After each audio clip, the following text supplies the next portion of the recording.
বেগম জিয়ার মরদেহবাহী যে গাড়িবহর সেটি গুলশানে তারেক রহমানের বাসভবন থেকে বের হয়েছে, সেটি এখন সংসদ ভবনের দক্ষিণ প্লাজার উদ্দেশ্যে রওনা হয়েছে। সকাল ৯টার দিকে এভার কেয়ার হাসপাতাল থেকে রওনা হয়ে খালেদা জিয়ার মরদেহবাহী গাড়িবহর তারেক রহমানের বাসভবনে পৌঁছায়। ঘণ্টা ২ সেখানে মরদেহে শেষ শ্রদ্ধা, তাকে শেষ বিদায় জানান পরিবারের সদস্যরা। তারেক রহমান মায়ের মরদেহের পাশে বসে কোরআন তেলাওয়াত করেছেন, পরিবারের সদস্যরা দোয়া দুরূদ পড়েছেন তার রুহের মাগফিরাত কামনায়। আমরা দেখেছিলাম অল্প সময়ের মধ্যেই এভার কেয়ার হাসপাতাল থেকে গাড়িবহর তারেক রহমানের বাসভবনে চলে আসে। এটি এভার কেয়ার হাসপাতাল থেকে বের হয়ে ৩০০ ফিট যে সড়ক, সেই সড়ক হয়ে কুড়িল ফ্লাইওভার হয়ে নৌবাহিনীর সদর দপ্তরের ভেতর দিয়ে একটি সড়ক রয়েছে, যে সড়ক সরাসরি খালেদা জিয়ার বাসভবন ফিরোজার সামনে দিয়ে গেছে, সেই সড়ক দিয়ে প্রবেশ করে এবং যে কারণে খুব দ্রুততম সময়ের মধ্যেই সেটি তারেক রহমানের বাসায় গিয়ে মরদেহবাহী অ্যাম্বুলেন্সটি পৌঁছায়। সেখানে আমাদের সহকর্মী বনি ইবনে কামাল আছেন গাড়িবহরের সাথে। আমরা একটু বনি ইবনে কামালের কাছে যাওয়ার চেষ্টা করব। বনি, আপনি আমাকে শুনতে পাচ্ছেন? শরীফ, আমি আপনাকে শুনতে পাচ্ছি। আপনি দর্শকদের জানাচ্ছিলেন যে সাবেক প্রধানমন্ত্রী বেগম খালেদা জিয়ার মরদেহ গুলশানে তারেক রহমানের বাসা থেকে এরই মধ্যে মরদেহর যে বহরটি, গাড়ির বহরটি, সেটি বেরিয়ে গেছেন। আপনি নিশ্চয়ই দেখতে পাচ্ছেন যে মরদেহবাহী যে গাড়িটি, সেটি যে নিরাপত্তা বেষ্টনীর মধ্যে দিয়ে কিন্তু এরই মধ্যে রওনা দিয়েছে এবং আমরা দেখতে পাচ্ছি যে সাবেক প্রধানমন্ত্রীর এই নিরাপত্তার নিশ্চিতের কথা কিন্তু গতকালকে থেকে আসলে বলা হয়েছিল এবং সেটার যেই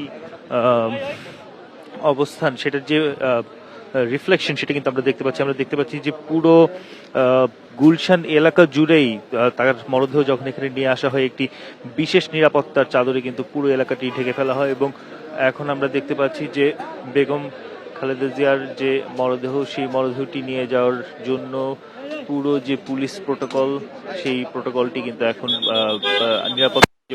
নিরাপত্তার প্রোটোকলটি আমরা এখন দেখতে পাচ্ছি যে তার মরদেহ এখান থেকে নেওয়া যাওয়া হচ্ছে। শরীফ, আপনাকে একটু জানিয়ে রাখতে চাই, বেলা দুপুর ২টার সময় সংসদ ভবনের দক্ষিণ প্লাজায় সাবেক এই প্রধানমন্ত্রীর জানাজা হওয়ার কথা রয়েছে এবং সেই কারণেই কিন্তু এখান থেকে তার মরদেহ এখন বের করে নিয়ে যাওয়া হচ্ছে। আমরা যতটুকু দেখতে পেয়েছি, তার যে বড় ছেলে তারেক রহমান এই গাড়িবহরের সঙ্গে রয়েছেন, তিনিও কিন্তু এই গাড়িবহরের সঙ্গে বের হয়েছেন। শরীফ, সকাল ৯টার কিছু পর প্রায় ৯:১৫ দিকে ১০:১৫ দিকে কিন্তু এভার কেয়ার হাসপাতাল থেকে বেগম খালেদা জিয়ার মরদেহ, খালেদা জিয়াকে বহনকারী যে অ্যাম্বুলেন্স, মরদেহ বহনকারী অ্যাম্বুলেন্স, সেটি এগিয়ে যাচ্ছে।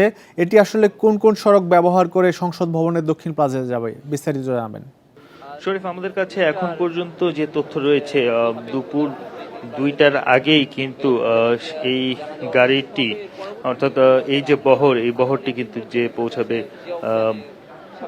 জিয়া উদ্যানের যে পাশে যে সড়কটি রয়েছে, অর্থাৎ সংসদের প্রবেশের যে সড়কটি রয়েছে। আমি যদি আপনাকে একটু বিস্তারিত ম্যাপিংটা জানাতে চাই, আমরা কিন্তু এখন পর্যন্ত যতটুকু জানি যে কামাল আতাতুর্ক যে অ্যাভিনিউ রয়েছে, সেই রোড ধরে, অর্থাৎ এখান দিয়ে বের হয়ে ডান দিক দিয়ে এই গাড়িটি কিন্তু এগোতে থাকবে এবং এগিয়ে এয়ারপোর্ট যে রোড, সেই এয়ারপোর্ট রোডে উঠবে। এয়ারপোর্ট রোড থেকে ঠিক বাম দিকে মোড় নিয়ে মহাখালী যে ফ্লাইওভার, সেই মহাখালী ফ্লাইওভার দিয়ে জাহাঙ্গীর গেট থেকে আবার বাম দিকে মোড় নিয়ে সোজা চলে যাবে এবং বিজয় সরণি থেকে সোজা যে সামনের দিকে এই গাড়িটি অগ্রসর হবে এবং সোজা সামনের দিকে গিয়ে জিয়া উদ্যানের যে রোডটি রয়েছে, জিয়া উদ্যানের যে সড়কটি রয়েছে, সেই সড়কটি দিয়ে ঢুকবে। আপনি জানেন যে জিয়া উদ্যানের সড়কের এক প্রান্তে শহীদ জিয়াউর রহমানের সমাধি রয়েছে এবং অপর প্রান্তে সংসদ ভবনের ৬ নাম্বার গেটটি ঠিক ওই জায়গাটি কিন্তু অবস্থিত এবং সংসদ ভবনের যে ৬ নাম্বার গেট, সেই ৬ নাম্বার গেট দিয়ে বেগম খালেদা জিয়ার মরদেহবাহী যে গাড়ি এবং যে গাড়ির বহর তারেক রহমান, তারা সবাই কিন্তু সেই 6 নম্বর গেট দিয়ে প্রবেশ করবেন সংসদ ভবনের দক্ষিণ প্লাজায়, এবং সেখানে যাওয়ার পর যেই আনুষ্ঠানিক কার্যক্রম অর্থাৎ নামাজে জানাজা যেটি অনুষ্ঠিত হওয়ার কথা রয়েছে সেই কার্যক্রম কিন্তু শুরু হবে বেলা 2টার দিকে। এরই মধ্যে আমাদের সহকর্মীদের থেকে আমরা জানছিলাম যে পুরো এলাকা জুড়ে অর্থাৎ দেখেছি আপনি তারেক রহমান এবং খালেদা জিয়ার বাসভবনের সামনে ছিলেন। গাড়িবহর যখন প্রবেশ করে তখন আসলে বিএনপির শীর্ষ পর্যায়ের উচ্চ পর্যায়ের কোন কোন নেতা সেখানে উপস্থিত ছিলেন?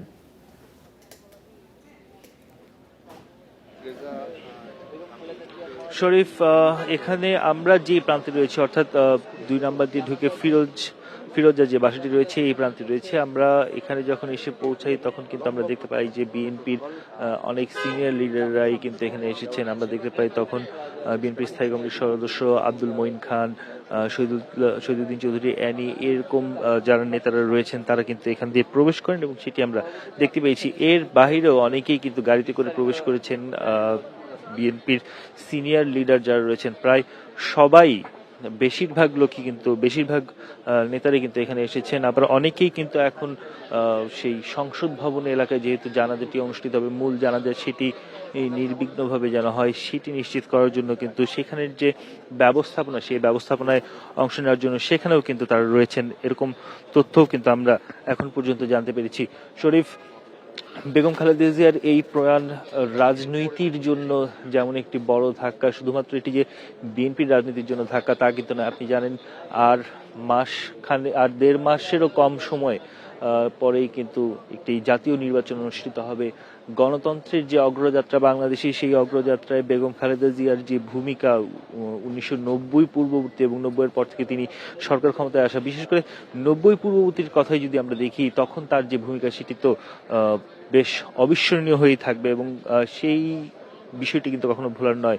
এখানে যারা এসেছেন আমরা দেখেছিলাম যে রেজা কিবরিয়া এসেছেন, তার সঙ্গে আমরা একটু কথা বলার সুযোগ পেয়েছিলাম। তিনি কিন্তু বলছিলেন যে বেগম খালেদা জিয়ার এই অবদান, এই যে তার যে ভূমিকা সেটি আসলে কখনোই ভুলে যাবার নয় এবং বাংলাদেশের যতদিন গণতন্ত্র টিকে থাকবে, যতদিন গণতন্ত্র অবশিষ্ট থাকবে ততদিন আসলে বেগম খালেদা জিয়ার নাম বারংবার উচ্চারিত হবে। তার যে আপোষহীন মনোভাব, তার যে দৃঢ় সংকল্প, সেই কথা কিন্তু বারবারই আসবে, এমনটি জানাচ্ছিলেন রেজা কিবরিয়া। আমরা যদি গতকাল থেকে আজকে পর্যন্ত দেখি, আমরা গতকাল থেকে আজ পর্যন্ত একেবারেই বিএনপির রুট লেভেলের একদম তৃণমূল কর্মী থেকে শুরু করে একদম বিএনপির সর্বোচ্চ নীতি নির্ধারণী পর্যায়ে স্থায়ী কমিটির সদস্য পর্যন্ত যদি সবার কথাই বিবেচনা করি, সবার বিশ্লেষণ, সবার যে বিভিন্ন সময়ের বক্তব্য সেগুলো যদি আমরা দেখি, আমরা কিন্তু দেখেছি